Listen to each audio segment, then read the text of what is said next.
Type Podcast. Here we go. Hello, around the block and around the world. This is where we discuss, debate, and deliberate all things diabetes.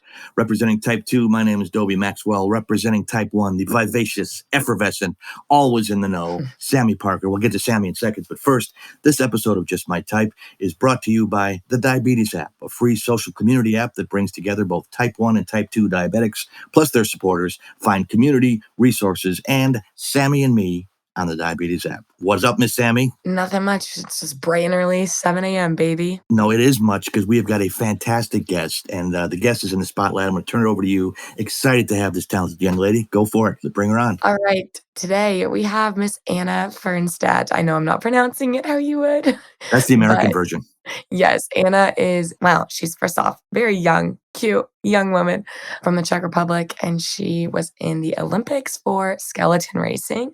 So we're happy to welcome Anna today. So Anna, hello. Hi. Thank you for coming on and sharing all of your story with us. Anna, could you say the right pronunciation of your name, how you say it, where you live in the Czech Republic? Fernstaedt. That's what I was going to say. I wish I could say it like that. Sam and I wanted to let you say it. Thanks for being here. We love to have you. Thank you. Anna, can you shed some light, just like a little summary about yourself? Yeah, well, I live in the Czech Republic. I've been in Germany for nearly 14 years. So I grew up in Germany and then I came to the Czech Republic. My mom's from Czech, my dad's from Germany, so that's why. And yeah, I'm pretty much doing sports my whole life. I started in gymnastics, then we moved within Germany. So there was no club. So I went into a winter sport because there it was like just much more known because of the mountains. And there was a track, and then I just went there and said like, "Can I try something?" And then they said, "Yes, skeleton, go ahead." And the next thing you know, you're in the Olympics. Yeah, and then I went to the Olympics. No, it wasn't that fast. I got to tell you something, Anna. Now, we did a little research on you and seen you on TV, and you're a very smart, nice young lady. What made you get on that skeleton going 75 miles an hour down frozen ice head first? Yeah, I don't know, actually. It's crazy, right? So I was 14 or 13 when I switched sports. My brother went snowboarding. We did gymnastics together. And he was pretty young still, like 11 or so. And yeah, there was not much left that I could start, like professional sport. So I went to the track and I was like, yeah, can I try luge? Because I felt like if you go feet first, that's like better. Yeah. Do I want to break my skull or break my feet? And they said, yeah, well, you're too old for that. Like they started with 6, 7 years old. And then I was like, yeah, so what about bobsled? Because you sit in the bobsled, right? So I was like, that sounds safer. And they were like, yeah, well, you're too young for that. And I was like, damn it. But you can try skeleton. I was like, yeah, well, I don't know. Yeah, that would be scary. And then they said, yeah, come try. And then I came to the first training and they just put me on skeleton and said, like, hold on and try not to fall. And I was like, okay, great. And not from the top. It was like from corner 2 or 3. And yeah, it was horrible. I was like horrified. And I was like, nope, bye. And they were like, yeah, you're laying so good on your sled. Like, just do another run. And the second run was even worse because I know what I was going into. Yeah. And yeah, but then I stayed for the training, did 2 more runs, came back after they convinced me to come back. And yeah, then slowly it started to be better. I started to like feel it out. And yeah, then it started to be fun. And then I kept doing it. What's amazing to me, you're a beautiful young lady. crazy. Why they put you face down on that thing, I'll never know. You're just staring at the ice inches from your face. Yeah. Have you ever had like a gnarly fall? Oh yeah, I had a lot of falls. Did it hurt? It hurts, yeah, but like nothing really happens. Like you burn your skin if it's bad, or Oh, that's all. Yeah. like you don't break anything, or you don't like rip an arm off or something. Yeah, I think the worst injuries we have is like for the brain, like all the concussion stuff and stuff. Got it, yeah. Yeah, you have like a bruised arm, a bruised leg here and there. In summer training, hamstrings and back is probably a bit like overtrained a little. But like in the end, it's pretty safe. Oh, yeah. Oh, I'm sure it is. I'm sorry. But yeah, I think the worst injuries are like brain stuff. Can you put a pillow underneath you or something So crazy. brace the fall? No, the only safe thing we have is a helmet. We don't even wear like protectors or anything. It's not even allowed. So When were you diagnosed then with diabetes? Was it before you started? this January, Oh, you're newly diagnosed. 10 days before I left to the games. Oh, do tell. Wait, That's got to be shocking. Wait, I had no idea. I thought that you've been diabetic for a long time. No. So I went into the season like feeling pretty good. And yeah, like over the season, like my starts in the beginning you sprint with the sled. Yeah. So at the beginning of the season, like October, I felt pretty good still, and then it got like gradually worse. But we thought maybe it's a long season, all the pressure because of the Olympics, like there was no breaks. And yeah, after the final World Cup, I came home. That week was like crazy. I was like very tired. I drank a lot of water. I lost weight. So all the signs, but we just didn't know, right? So I just thought like it's the hate. Like we were on 2,000 meters, so everyone was drinking a lot. It was the last World Cup, so I was very tired, but like I also felt like bad, like something was wrong. And I remember like not that I just didn't push as well, like as fast as I was used to, but also like my coordination was off. It just felt wrong. And I remember texting my coach, like, something is wrong. I need to check, let it check. And yeah, I came home and he was like, I don't know if you should. You mean came home from the Olympics? No, from the final World Cup. Oh, okay. And I was like, let's do a blood test. And he was like, I don't know if that's good before the Olympics because like nerves and like what if there's like something, blah, blah, blah. And I was like, yeah, right. But then we have like a scale where you measure body composition. Yeah. And I lost like nearly 3 kilos of muscles. That's a lot of weight. And yeah, so then he got concerned because he was like, if it's normal and you just lost weight, then we'll just continue. But like if there's something sketchy, it also like measures like inner fat and like water. Yeah. Like body mass, bone mass. Yeah. Now, and is there a weight limit for the skeleton? I mean, like boxing, there's weight limits. With the sled, it's 102 kilos.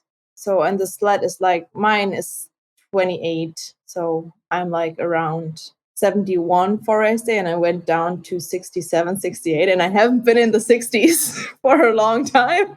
So I was like, wow, finally I'm losing weight and eating a lot. Wow, that's crazy. Now, you think if you're heavier, you go faster. So you'd want to be up there. Yeah, crazy. So, yeah, then it said like I lost 3 kilos of muscles, and then also he got concerned, and then we were like, well, now we will go to the hospital and check it. And then they said, yeah, diabetes, congratulations. Yeah, and I think I had a blood sugar of nearly 700. Oh, that's higher than mine. Mine was 535. 670 or something. Whoa, that's a big one. We ask all our guests, and you're up there in the top 3 or 4. So you won a medal. You got the silver medal in blood sugar. Going for the gold, baby. And they were like, wow, we can't believe you walked into this hospital. I was like, yeah, I feel pretty shitty. Shizzy. So what's the example? You got to take it back to the coach and say, Coach, I've got diabetes. Were you on insulin? What was your? He stayed with me in the hospital because like he was very worried.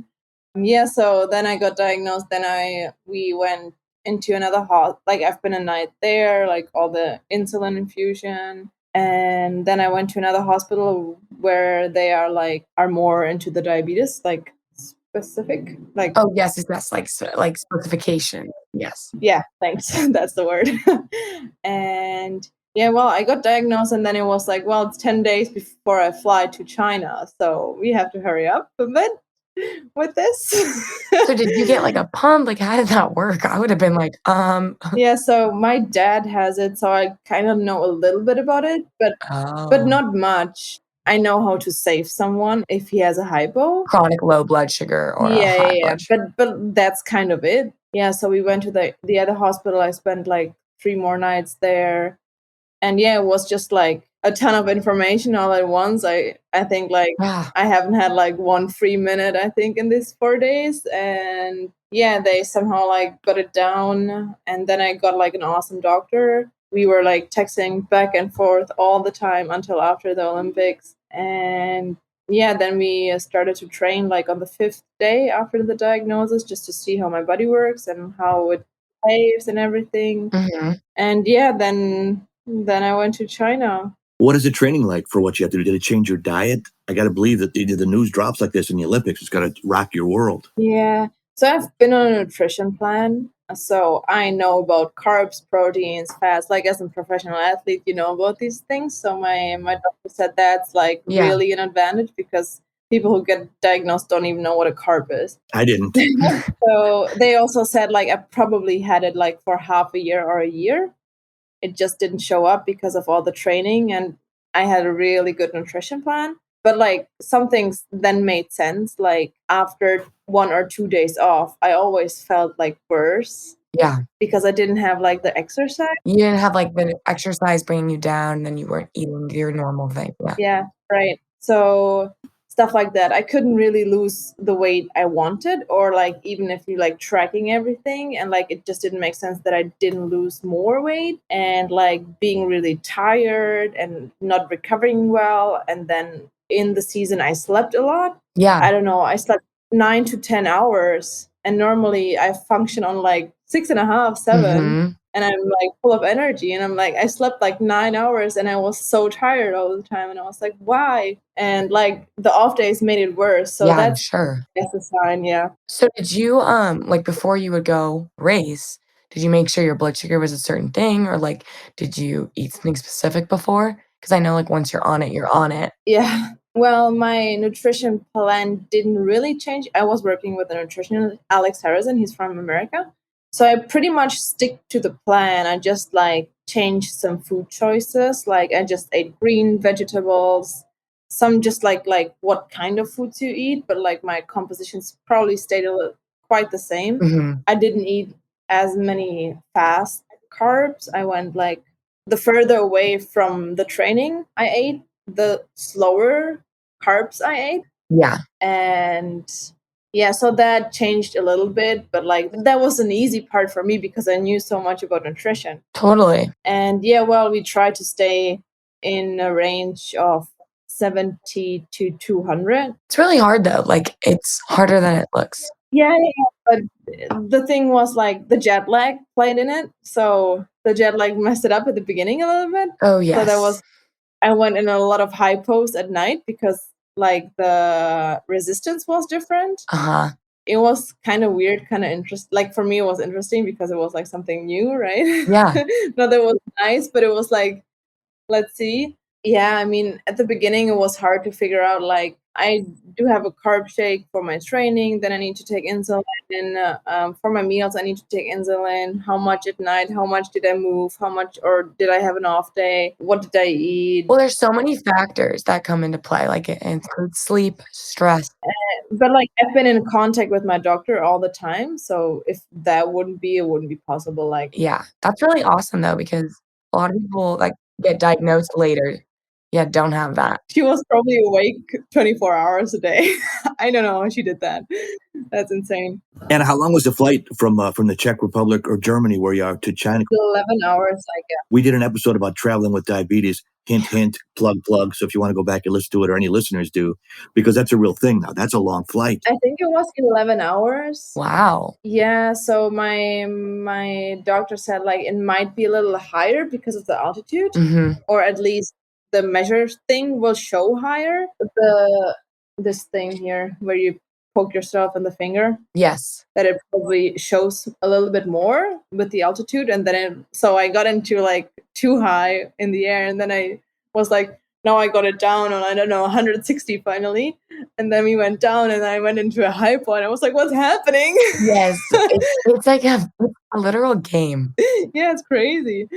And yeah, but that was fine then. Like nothing bad happened. Yeah, so for the trainings and for the Olympics, we always try to stay in a range of 70 to 200, which went okay. Like even if I was a little bit higher for some trainings, I was still fine because overall I felt so much better after knowing it, right? Totally, yeah. So that was fine. Tell us about the Olympics, what it's like there. I mean, not everybody gets a chance to participate. Do they welcome Yeah, you? that's Are you in a crazy. hotel with your team? What's it like? So that was my second Olympics. I was in Korea as well, and I have to say like It's my second Olympics. I I'm sorry. have to say it's not You say that so nonchalant. it wasn't that great because of the COVID restrictions. Oh, yeah, sure. And Okay. it was like, we've been in a pretty small village. We've been just bob, skeleton, luge, and the alpine skiing. So it haven't been like a lot of people where you like the last Olympics, it was like a lot of more sports. So you're like,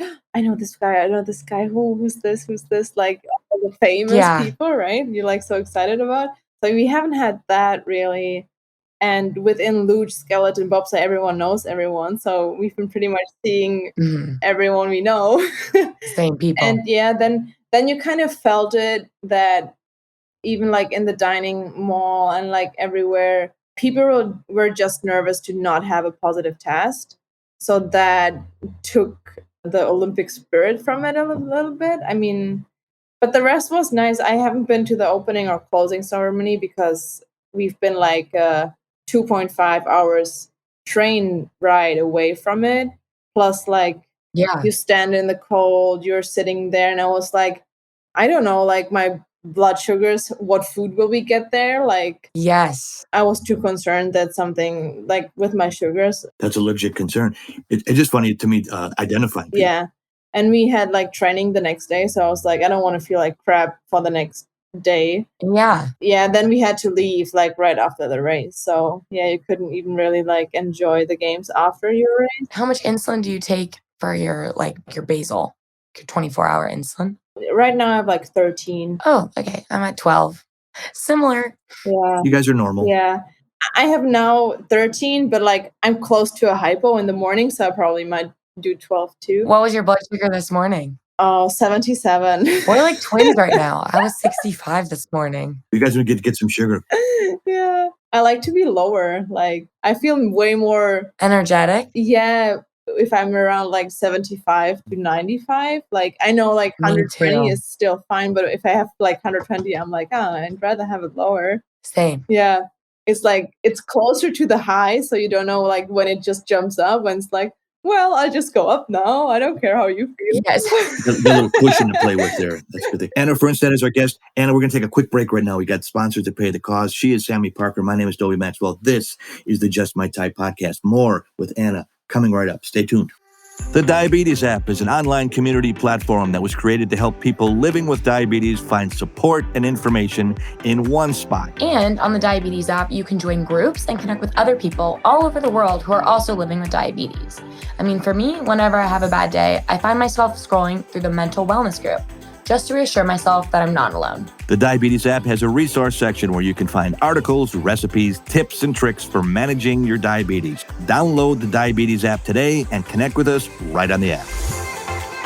DiaStrong is an online telehealth platform that connects you to medical and holistic professionals to help you manage your diabetes. Find registered dietitians, nutritionists, certified diabetes educators, and more without the hassle of having to go into a doctor's office. Wait.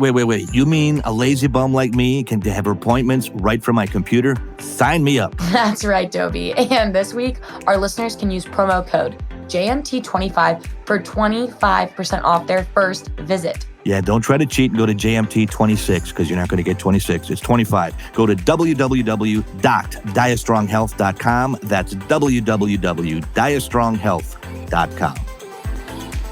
We are back. Olympic sensation and brand new, fresh diabetic Anna Fernstaedt. That's the American pronunciation. Anna, I'm sorry to mangle your name. That's fine. We're thrilled that you have us. Sammy, you try your name because I can't get it right. Fernstaedt? Wait, I'm going to try to say it how you Fernstaedt. How did you say it again? Say it again, Anna. Fernstaedt. Fernstaedt. Oh, yes. Well, I was going to say we should see. I know, Anna, you're newly diagnosed, but we have this thing called the D card, pulling the D card, which we now have tangible D cards too. Shout out to our producer, Elizabeth. And basically pulling the D card means you're just like using diabetes to fudge something or, take full advantage of it.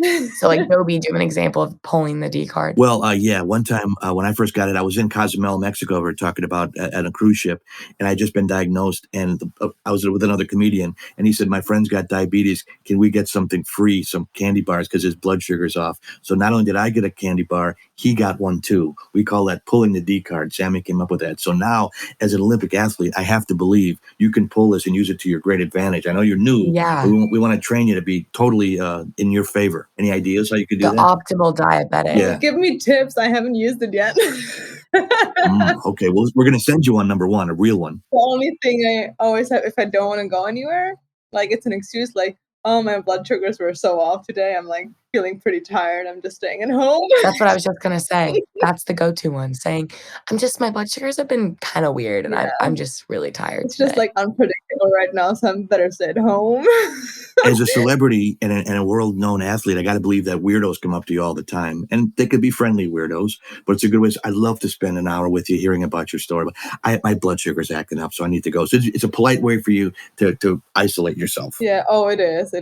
I used it a couple of times, but like otherwise not really. You could use it at like, let me think of one for you.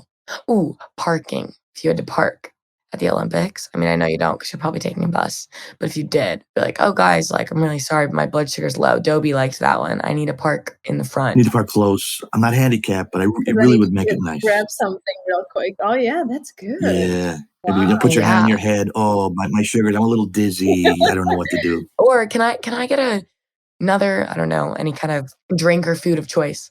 Can I get another one? Because my blood sugar's running a little low and I just feel not energized. That's good. You gotta use them. I might use that one. Well, it's funny because our producer Elizabeth is not diabetic, but we've taught her how to do this, and she's having a crisis where she just ripped her $300 jeans. She was telling us before the show, and she'd used the D card. It's like, oh, the blood sugar, my jeans ripped, and I need a new pair. And they gave it to her, a new pair of jeans. It's crazy how little people know about it, right? Like, She said she didn't do it. We're kidding, but I mean, it is people don't know about it. yeah, but I would believe it because, like, some people shared like some stories with me, and I was like, I'm diagnosed 2 months, and I probably know more than you with your diabetes for your whole life. Like, people know so little about it, or like, Oh my gosh, it's crazy. Some Yeah. people, I literally will say something and they're like, what are you talking about? And I'm like, pre-bolus. Like the word pre-bolus Yeah. means like taking your insulin a little in advance. And they're like, what? I'm yeah, like, what do you mean you've had it for 2 years? it's crazy. I'm like, Well, that's the whole ah. reason we got the podcast started, was to educate people and entertain and engage. So by you doing this, you're engaging because people will turn in to hear you. I hope And so. I know so, and they'll be inspired, and we're inspired just talking to you. So we didn't know that it was just news. Sam and I are like, No, oh, I had no idea. I was like, oh, she's probably had it for like 5 years. No wonder why when you were like, I'm really busy after the Olympics. And I was like, oh yeah, like totally, like it's the wind down. Little did I know you're over there like, no, I'm like literally just got diagnosed. No. I literally came back and went to the hospital to get all the other checkups and like talk about everything and pumps or pens because we didn't have like any time to figure something out, right? So I Are just you on a pump or pen right now? Pen? I'm pen right now Me because too. yeah, I was on pen at the Olympics because like we didn't get a pump that fast. Like I have a Dexcom, but Same. Dobie, we're gonna get you one. thank you. So in Czech, we just have the pumps with the where you have to carry it Cord. and like you have the infusion. We don't have the Omnipods. You have to pay for the Omnipods. I was like, I would go on the Omnipod, but it's like $350 per month, and I was like, I don't know. I'm not like poor, but I'm not rich. No, that's a big thing, and especially over here in the States, because socialized medicine in other parts of the world makes your decisions different Yeah. as it would be here. And I see exactly what you're saying. You're not rich, but you don't want food, clothing, shelter. Pick two. You don't want to have to make that choice every month. You want to be Yeah. able to have your diabetes and eat too. Yeah, it's like 350 for something. With the pens, it's for free. So And they don't have Groupons, and they don't have sales and coupons and stuff like this. if I have like an important race or like an important season, I might like buy something for, I don't know, 3 months or something that I like get through it better and like more stable because it kind of is better, right? Because Yeah. it stabilizes a lot better. But yeah, for the summer or spring, fall, it's like no need. I can handle it that way, I guess. Totally. Yeah. But we'll see. Maybe I'll try another. I haven't tried a pump yet, so but I don't like carry it for the trainings. Like if I knew, I would just go for a run or bike or anything where I just can put it in my pocket. But like lifting, sprinting, everything, like shorts, like you don't want to have like Yeah, no. long tights where you have pockets in summer. So it's plus you have to carry your phone also because of the Dexcom app, right? So There's so many devices you have to carry around. I'm like, I don't know. I'm surprised they don't just put something to plug into your phone. Yes. It just plugs right into your. They'll make that soon. You watch. Sammy, once again, the episode flies by. And Anna, thanks for joining us. This is fascinating to talk to you. I know. Anna, thank you so much again for coming on. Of course. Pleasure. Okay, we have a question of the pod, and I want you to ask it. So what's the question of the pod, Anna? If you could do any sports in the Olympics, what would it be? Yes, so please, you guys.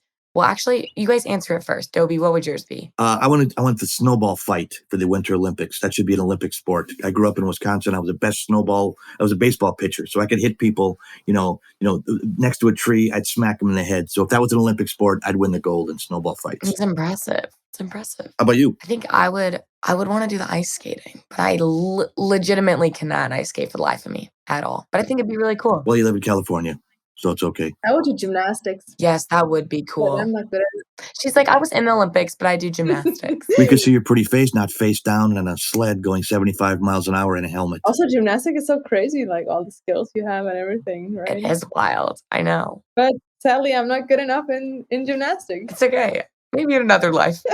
Well, guys, please rate, review, subscribe, answer the question of the pod. If you could do any Olympic sport, what would it be? You can find Anna at Anna Fernstaedt on Instagram. I encourage you, go follow her. She's amazing. We'll give you lots of tips. And you can rate, review, and subscribe. Find us on social media at Instagram, Twitter, TikTok at JustMyTypePod _, Facebook at JustMyTypePod, and our hashtag is hashtag JustMyTypePod. So again, please rate, review, subscribe, follow, share. We want to grow the diabetes community. And Anna, thank you again for coming on. Thank you. And a quick shout out before we go. Listening in the Chicago area is Mike Land. He is a type 2 diabetic, diagnosed a couple of years ago, a new fan, and we appreciate everybody. Sammy, let's put the cherry on the sundae one more time. Say la vie, baby. This is the Just My Type podcast.